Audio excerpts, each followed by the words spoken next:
Olá, alunos do quarto ano, tudo bom com vocês? Professora Letícia falando de longe mais uma vez. Na videoaula de hoje nós vamos ter conteúdo de ciências e geografia. Então eu vou pedir para que vocês abram o livro na página de ciências. Bom, nosso último conteúdo de ciências, foi sobre a organização do corpo humano, E nós conhecemos um pouco mais sobre as células. Nós fizemos a leitura, vimos que a gente precisa de microscópio e foi pedida de atividade das páginas 7 e 8. Então, vamos corrigir e também vamos ter conteúdo. Então, primeiras correções. Então, número 1, página 7.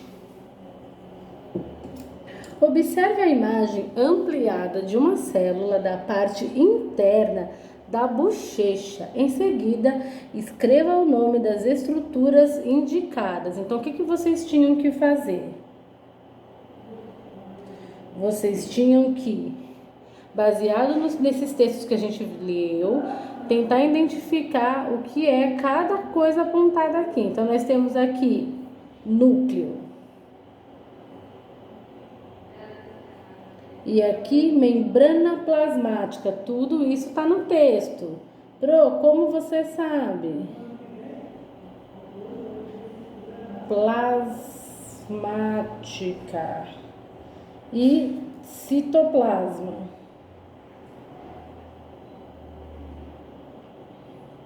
Número 2.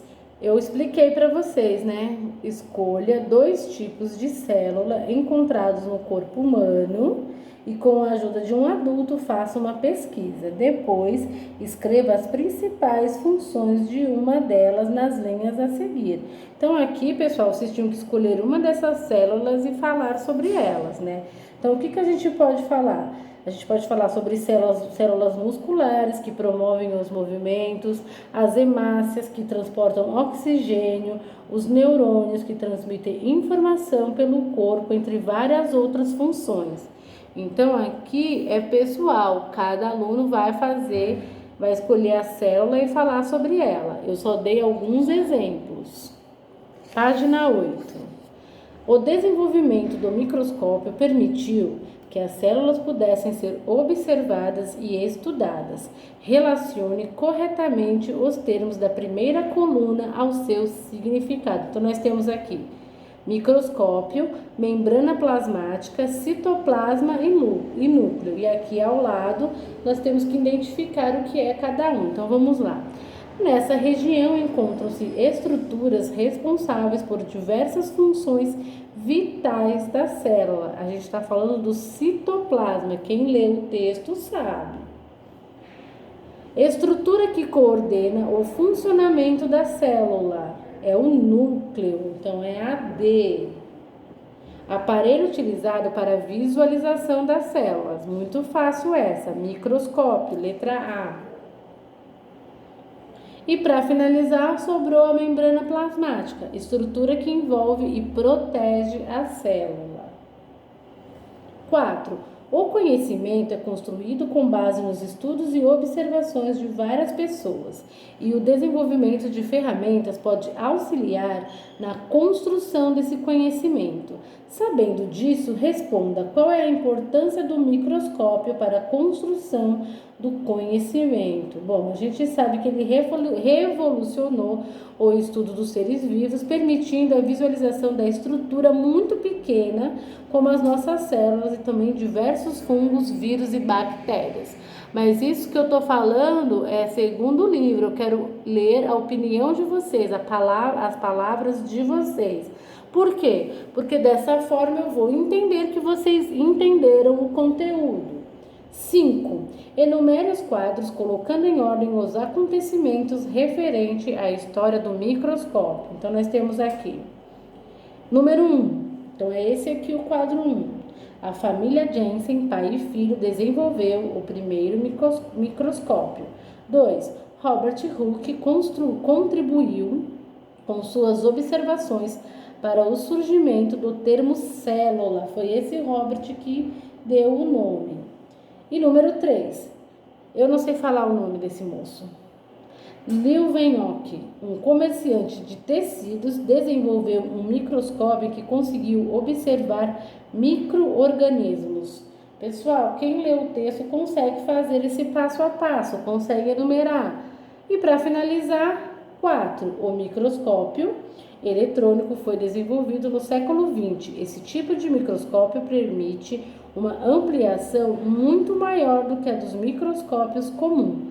E finalizamos mais uma correção por aqui. E agora nós vamos para o nosso conteúdo a partir da página 9. Tecidos, órgãos e sistemas. Então vamos lá a leitura. A um conjunto de células com funções específicas damos o nome de tecido. No corpo humano existem diferentes tipos de tecido que se juntam para formar os órgãos, os quais podem desempenhar uma ou mais funções do organismo. O estômago, um dos órgãos responsáveis pela digestão dos alimentos, por exemplo, é formado por vários tipos de tecido. Os órgãos que trabalham em conjunto para desempenhar uma mesma função formam um sistema. A integração de todos os sistemas do corpo constitui o organismo. Observe, nós temos a célula muscular, o tecido muscular, o estômago, né, que é um órgão, e aqui as camadas musculares, o tecido epitelial. Na sequência, o sistema digestório, pâncreas, vesícula biliar, esôfago, fígado, estômago, intestino delgado, intestino grosso, reto. E por final o organismo, que é o que? É nós seres humanos como um todo, né? Então é isso que a gente tem, né? E o que a gente está aprendendo? Níveis de organização do corpo humano. Então a gente começou lá pelas células e agora a gente está em tecidos, órgãos e sistemas. Continuando.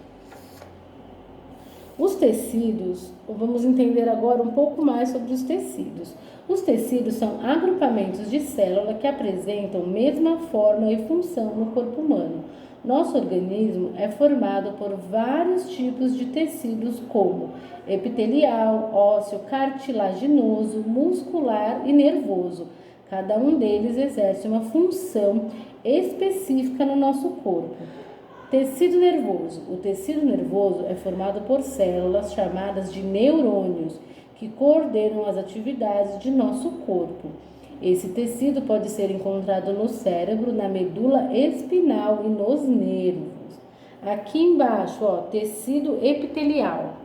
Os tecidos epiteliais são os tecidos que revestem e protegem muitos órgãos de nosso corpo. Eles estão presentes na superfície da pele e no interior de órgãos ocos, como a boca, o intestino, a bexiga e os vasos sanguíneos. Tecido sanguíneo, vocês pelo vídeo às vezes não dá para identificar, por isso que é muito importante vocês assistirem a aula com o livro em mãos para poder ler direitinho, para poder entender o que a Pro está falando. Tecido sanguíneo. Representado pelo sangue, o tecido sanguíneo é constituído de plasma e células sanguíneas. O sangue exerce uma importante função no transporte de oxigênio e nutrientes para as demais células do corpo, além de realizar a defesa do organismo. Então, por isso que a gente fica preocupado quando sangra muito, quando existe um sangramento, porque é sinal de que algo errado está acontecendo. Continuando, tecido ósseo. O tecido ósseo está presente nos ossos e apresenta uma consistência rígida, fornecendo resistência a esses órgãos. Tecido muscular esquelético. Constitui a maior parte da musculatura do corpo e é responsável por nossos movimentos. Tecido muscular cardíaco, tá apontando para o coração. Esse tecido muscular forma o coração e auxilia nos batimentos cardíacos. Tecido cartilaginoso. Constitui as cartilagens e apresenta a função de facilitar o deslizamento entre os ossos, além de dar suporte a órgãos moles como nariz e orelhas. Então, agora que gente, é muito importante que vocês leiam e releiam, observe a ilustração, o que ela está apontando. Mais uma vez, eu lembro a vocês para acompanharem as videoaulas com o livro em mãos. Temos uma atividade na página 12 aqui no Saiba Mais. Vamos lá? Como se forma a casquinha de ferida? A casquinha de ferida é parte do processo de cicatrização de um machucado na pele. Ela funciona como uma proteção para a pele que está sendo regenerada, impedindo a perda de sangue e a contaminação. Eu imagino aqui quantas vezes vocês devem ter ouvido falar: não tira a casquinha, não coça, porque a casquinha as protege. Acompanhe a seguir como a casquinha se forma. 1. A ferida, quando machucamos a pele superficialmente, atingindo os vasos sanguíneos, ocorre um pequeno sangramento no local. Nosso organismo reage, pois o sangramento deve ser interrompido para que não percamos muito sangue. 2. O fim do sangramento. O sangue que sai pelo machucado contém componentes como as plaquetas, que formam uma camada de sangue coagulado que vai secando até formar a casquinha da ferida. 3. A defesa. Embaixo da casquinha, as células de defesa do sangue, conhecidas como leucócitos, destroem qualquer ser estranho que tenha entrado no organismo pela ferida, como as bactérias. Essa ação impede que esses seres vivos causem alguma doença. Número 4, a regeneração da pele. Após a eliminação dos seres estranhos ao organismo, uma nova camada de pele começa a se formar embaixo da casquinha. Aos poucos, a casquinha vai se desprendendo até se soltar completamente, restando apenas uma pequena cicatriz na pele. Então, a 1 e a 2, vocês vão fazer naquela folhinha extra aqui, ó.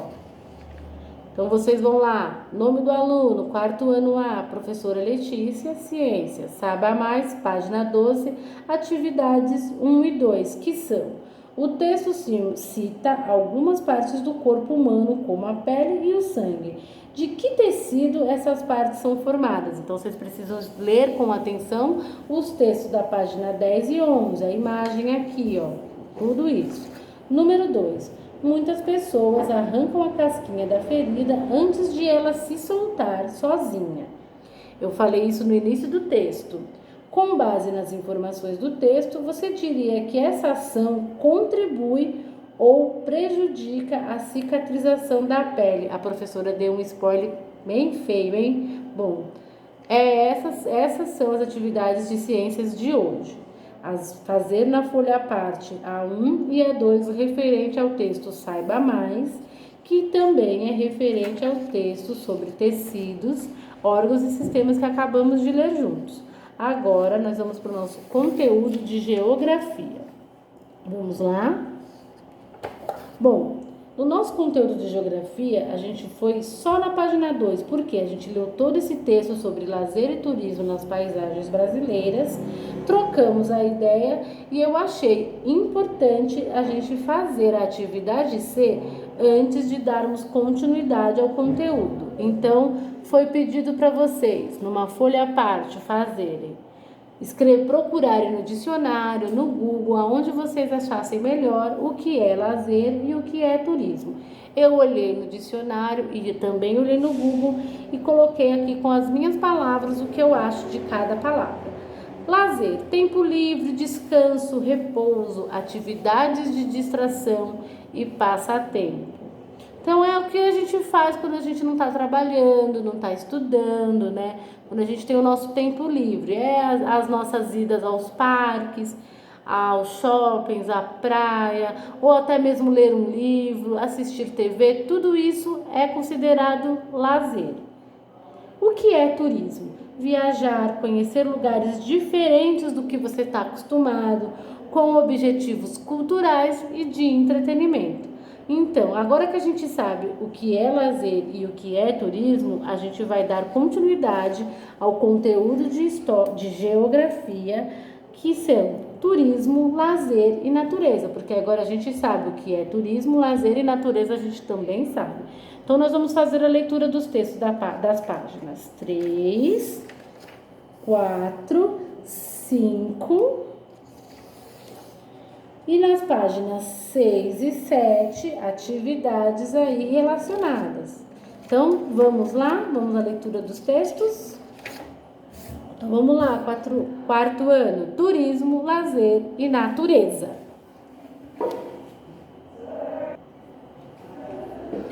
Conforme você já estudou, o território brasileiro é o quinto maior do mundo. Por ser um país com um território tão extenso e estar localizado predominantemente em áreas tropicais, que nós já estudamos, o Brasil apresenta uma grande diversidade de paisagens, o que atrai muitos visitantes internacionais. De acordo com a Organização Mundial do Turismo, OMT, o Brasil está entre os destinos mais procurados do planeta. As opções de lazer e turismo são variadas, como vimos no texto anterior. Praias, aventuras, roteiros históricos, gastronômicos, culturais ou diversos eventos festivos como o Carnaval. Além do turismo de lazer, há muitos visitantes que chegam ao Brasil para tratar de negócios ou participar de congressos, ou seja, encontros de profissionais que trabalham ou estudam a mesma área e contribuem entre si. Então, nós temos imagens aqui, ó. Forte Santa Maria, em Salvador, Bahia. Homem observa os morros em Bom Jardim da Serra, em Santa Catarina. As ruas da cidade histórica de Tiradentes, Minas Gerais. E Praia da Ponta Negra, nas margens do Rio Negro, em Manaus, Amazonas. Então, essas são alguns locais que as pessoas vão fazer turismo de lazer e cultural. Afinal, o que são atividades de turismo e de lazer? Qual a diferença entre uma e outra? Vamos ver essas e demais questões na página seguinte. Então, vamos lá. O turismo, segundo a Organização das Nações Unidas e a OMT, que a gente já ouviu falar, é a atividade realizada pelos viajantes, ou seja, pelas pessoas que visitam uma localidade fora do seu entorno habitual por um período inferior a um ano. O turismo envolve diferentes aspectos econômicos. Turistas, de modo geral, compram objetos e consomem serviços, como transporte, alimentação e hospedagem, no caminho e no lugar do destino. Social. Turistas geralmente interagem com as comunidades e as pessoas que moram nos lugares visitados, fazendo trocas comerciais ou culturais. Cultural. Pessoas que viajam para um lugar fora de seu entorno habitual têm a oportunidade de experimentar novas comidas, ouvir músicas típicas da região e história dos moradores e viajantes que podem conhecer dos lugares pelos quais passaram. Tudo isso ajuda a compor a nossa própria cultura. O lazer, por sua vez, é aquilo que fazemos para ocupar nosso tempo nos dedicando a atividades prazerosas, divertidas ou que nos recompense com algum aprendizado. Podemos desfrutar de momentos de lazer em nosso próprio município, seja em parques, praças e outros locais de passeio, seja nos lugares em que é possível brincar no bairro e em casa. A própria atividade turística muitas vezes está associada ao lazer. Então, vocês viram? Lazer e turismo, eles estão juntos, porque os dois são o quê? Prazer, satisfação. A gente vai fazer coisas que a gente gosta, atividades em que a gente se sente bem fazendo. Continuando. De maneira geral, podemos classificar dois tipos de turismo. Turismo de massa ocorre em locais que atraem uma grande quantidade de visitantes guiados e atendidos por empresas, as quais oferecem pacotes que incluem atrações e infraestruturas como redes de transportes e hotéis. Turismo de base comunitária ocorre em lugares geralmente pequenos, onde os serviços de hospedagem, alimentação e guia são oferecidos pela própria comunidade. A cultura local é A cultura local é a prioridade e os turistas podem vivenciar atividades como a pesca, o trabalho na roça, a produção de artesanato, entre outras. É preciso ressaltar que, qualquer que seja o tipo de turismo praticado, é importante que o realizemos com respeito à natureza e aos moradores dos lugares visitados. Então, não é porque a gente está num hotel que a gente vai gastar água à vontade, que a gente vai tomar banhos mais demorados, que a gente não vai jogar o lixo no lixo. Então, tudo isso precisa ser feito de maneira educada, hein, pessoal? Não é porque a gente está numa praia se divertindo que a gente tem que deixar o lixo lá. Então, tudo isso causa, né, impactos sociais e ambientais. Aqui no Saiba Mais, ó, tem algumas dicas para você ser um turista responsável, quando estiver viajando com sua família ou amigos. Então, vamos lá. Primeiro, respeitar as culturas locais e as comunidades visitadas, dar preferência aos alimentos da estação e aos pratos da culinária regional, não deixar lixo ou qualquer objeto nos locais que visitar, ser econômico na arrumação das malas, levando somente o necessário, valorizar as belezas naturais dos locais visitados e, sempre que possível, procurar conhecer melhor os hábitos e a cultura dos moradores. É o que a Pro acabou de falar. Agora vem as atividades das páginas 6 e 7, que são com certeza referente aos textos que acabamos de ler juntos. Aqui na D, pessoal, também pode ser numa folha à parte. Vou até ler para você. Você já participou de algum passeio turístico em que conheceu a vida cotidiana de uma comunidade local? Em caso afirmativo, conte aos seus colegas como foi. Bom, vocês podem fazer uma folha à parte ou aparecer nas lives toda quarta-feira. Na próxima aula de geografia eu vou contar um pouco da minha experiência numa aldeia quilombola. Então, finalizo a videoaula de hoje por aqui. Um grande beijo, até mais. Não esqueçam das atividades de ciência, da folha à parte, né? Vou até pegar a folha aqui, ó, é esta folhinha aqui, página 12, 1 e 2. E as atividades de geografia, páginas 6 e 7. Agora sim, tchau, quarto ano!